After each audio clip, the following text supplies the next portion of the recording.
We see Nigerian media houses. Nigerian media are writing rubbish. Am I not a media man? All these newspapers, they are bought over. They have been bought over.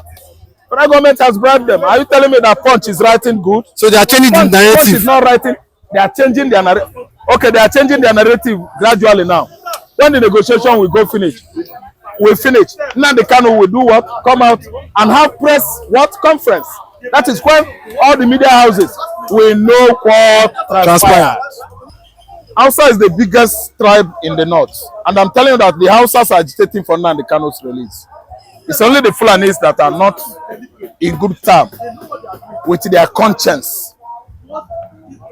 Fulani conscience and the Fulani man are into hostilities many years. Because when a man doesn't have conscience, the man is an enemy to himself. The Hausas have been agitating for Nnamdikanu's release, even during Buhari regime. So nobody should deceive Igbo man this time around.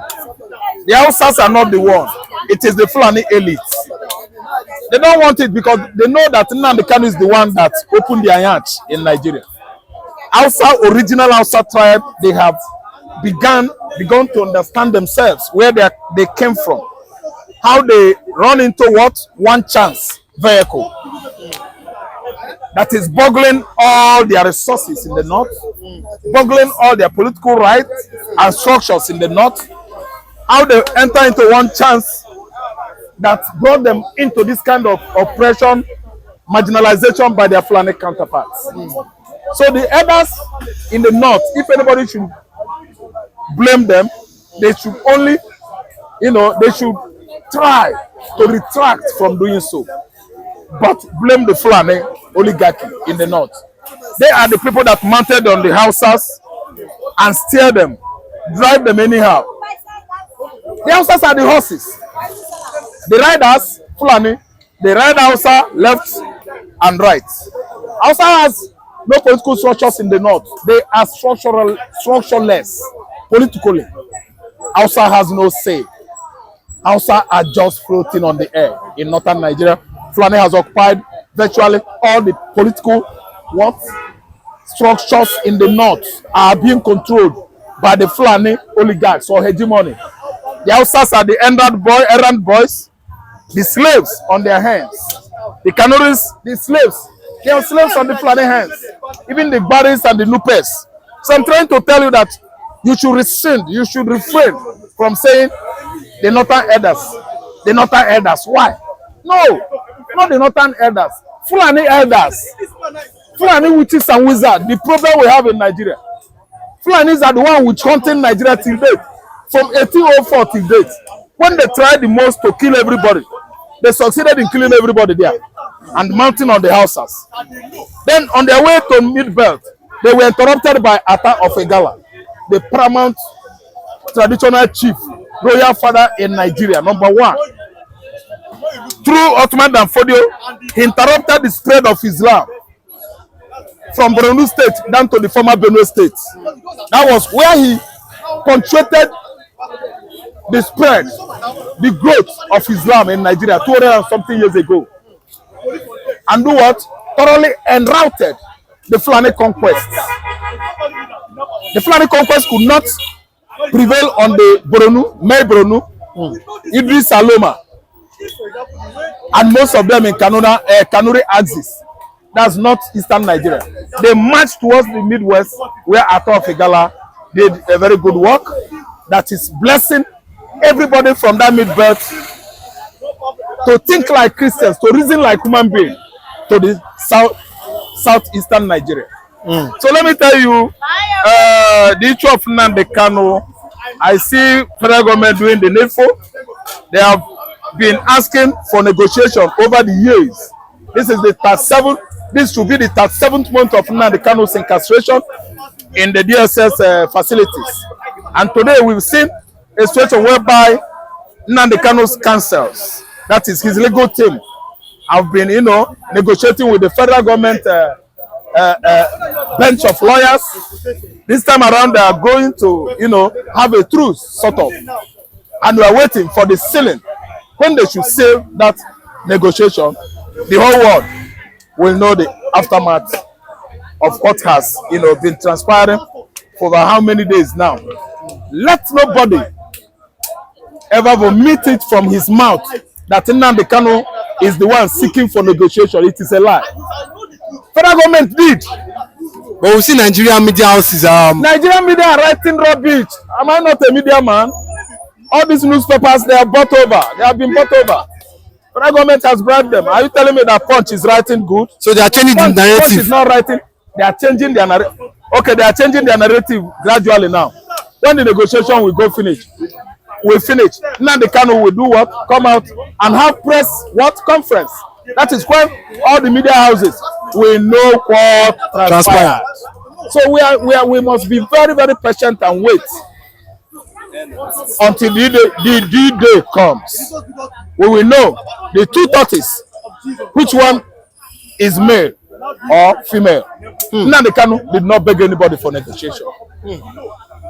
Okay, but do you not think that the Fulanis they are scared that if Nnamdikanu really comes out, that the division of Nigeria might be inevitable? Are they not scared that if finally Nnamdikanu come out and Nigeria finally divides, they may lose out on so many things, and that's why they are wanting, they are not in total agreement with Nnamdikanu coming out. From this angle, it is evidencing that the Fulani hegemonies, the Fulani men, the Fulani herdsmen, the Fulani ancestors are strangers in Nigeria. That is the fear, because their conscience is always their enemies. Their conscience, the Fulani man, his conscience has been militating with his person, or spiritual person, or physical man, because they are not pure in their hearts. They are the orchestrators of trouble we have in Nigeria today. Some miscreants are using the Fulanis as a mechanism to bring crisis into Nigerian system. So if they are not okay, if they are happy, it has shown many evidence that the Fulanis are visitors in Nigeria. Why should you just keep somebody incarcerated? When Bodijo, the killer Meti Allah, has been released by Tinubu. Tinubu has released his brother Igbo. Tinubu has released Omo, and they allow Nnamdikanu to be there. Fulani nation, they are very, very shameless people. Igbo man is their problem, They will see it. In fact, they are seeing it. Fulani to me is nothing. They are mere chaffs that are blown up away by the breeze, the wind. So what is going on here is that no matter how they see it, no matter how they plan it, no matter how their schemings are, Nnamdikanu will scheme above the Fulani nation. Fulanis are visitors. They came to this land and meet us. They are parasites leveraging on Igbo man's resources. The whole resources that are coming from the Biafra coastal line, all those coastal states in Nigeria, Biafra coastal states, they are those resources are our natural endowment. They leverage on it. That is what made them slaves in Nigeria. They might succeed on at least pressing and exploiting at least, or mounting on the Hausas in the north, but not Igbo man. Any nation in Nigeria could allow that, but Igbo nation, no. We said no to visitors from Shua Arab, from Sahel country, Sahara Desert. They can never control us. What happens now? Let me tell you. After feeling so feverish, sick of Nnamdikanu's at least release, you know what? They must exude. EXUDE back into Senegambia, Futajelon, where they came from, where they migrated from. See, listen good. Fulani is no threat to Igbo man. It did not start today. For many years, 60s, we withstood their mutiny, genocide, extermination, attempts on Igbo race to make sure that Igbos are wiped out. But alas, today, the like of Gumi, the like of Arufai, Buhari and co, all their cohorts, they can see that Igbo man is waxing stronger, increasing on daily basis. See, let me tell you, that idea, that move by the elders in the north, Fulani elders, is no longer be effective again. If you want to know what I mean, ask the Hausa man, the original owners of that region. Fulani is flopped. Fulani cannot control Igbos. It's a lie. They are grazing and grazing openly on people's farmland, go and graze in southeastern Nigeria.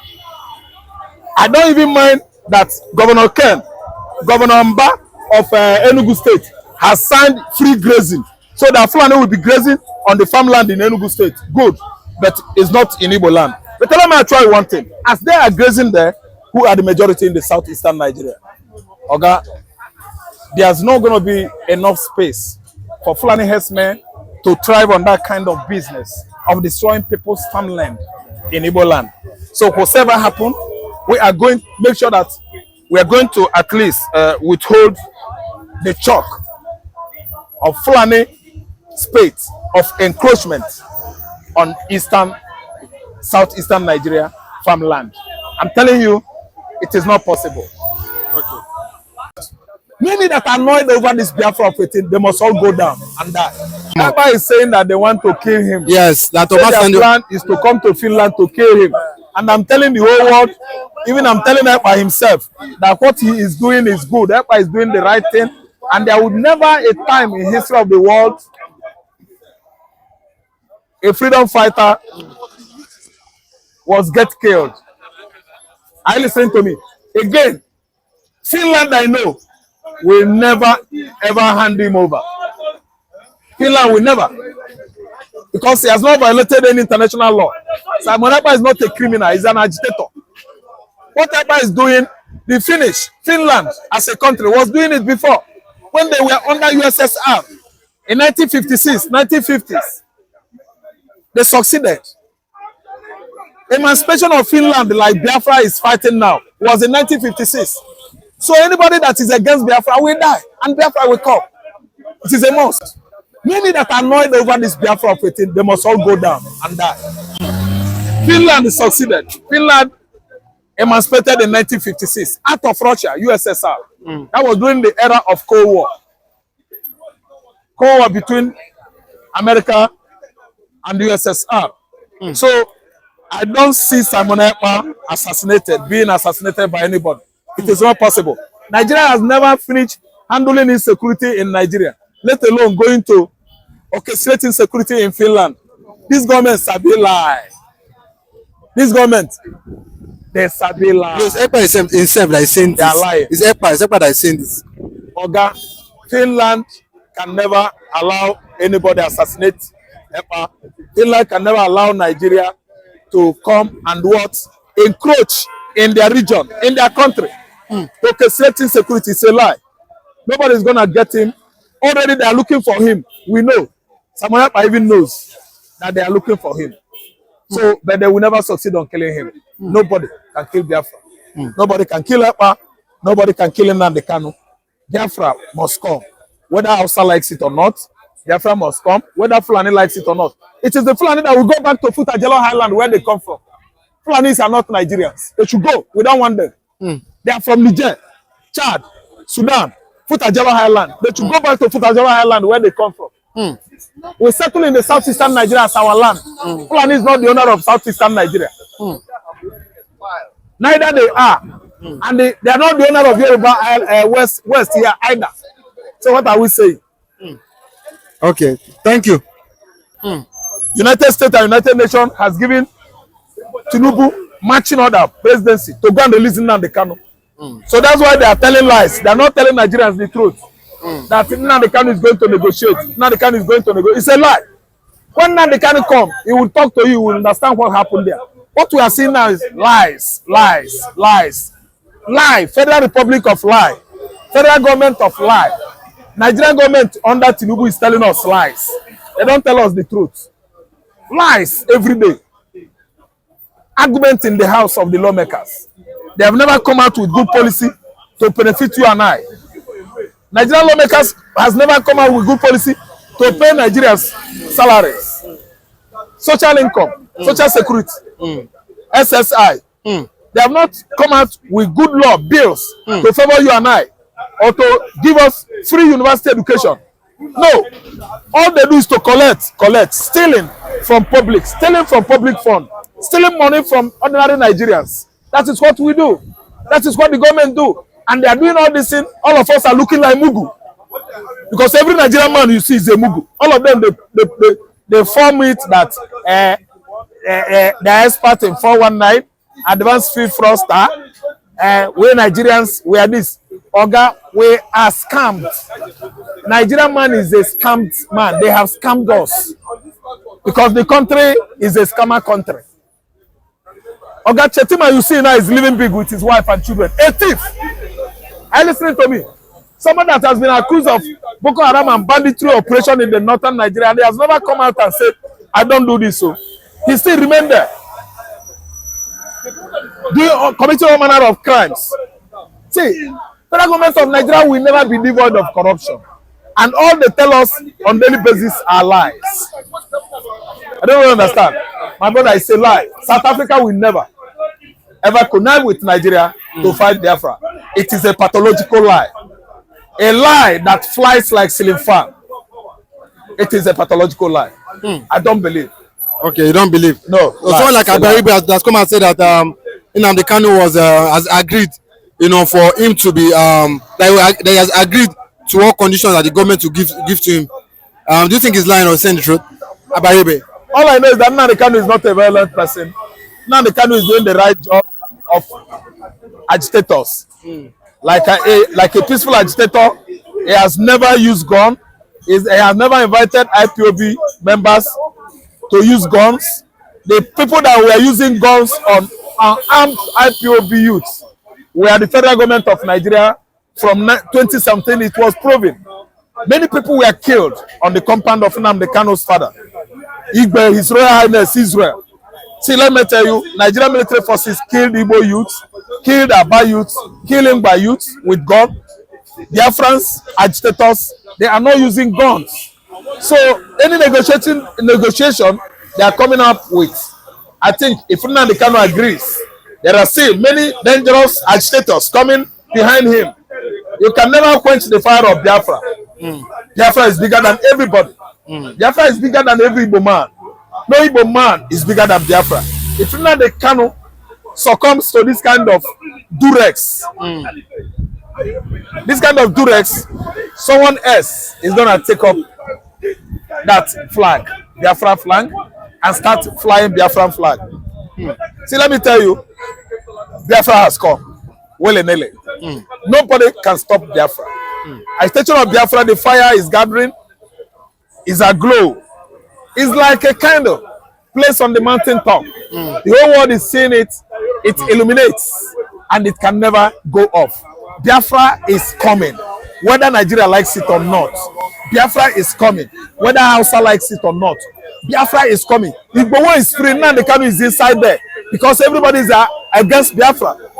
They don't want Biafra to come so that they will continue stealing money in the public offices. The Southwesterners that are agitating that if Biafra comes, if Nnamdi Kanu comes, they won't vote for Tinubu again. They are all thieves. People that are stealing money in the public office, they will never be weary of, tired of dipping their hands into public purse, stealing money that belongs to the entire Nigeria. It is their own business. So that's why they are scared. They are growing cold feet. Anytime Biafra, Nnamdi Kanu are being mentioned on the social media, in the media houses, these Southwesterners that are stealing money in the public office, they begin to fidget and shake. So let me tell you this point. Yoruba Southwest should go and mind their Oduduwa business. If they don't, that is their own. All I know is that we have been held enough hostage by the Fulani hegemony in the north. Igbo man is tired.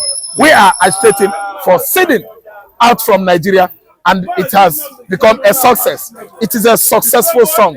We have come of age with Biafra ideology, and that ideology has finally emanated, emancipated, emerged, and that's what we are seeing.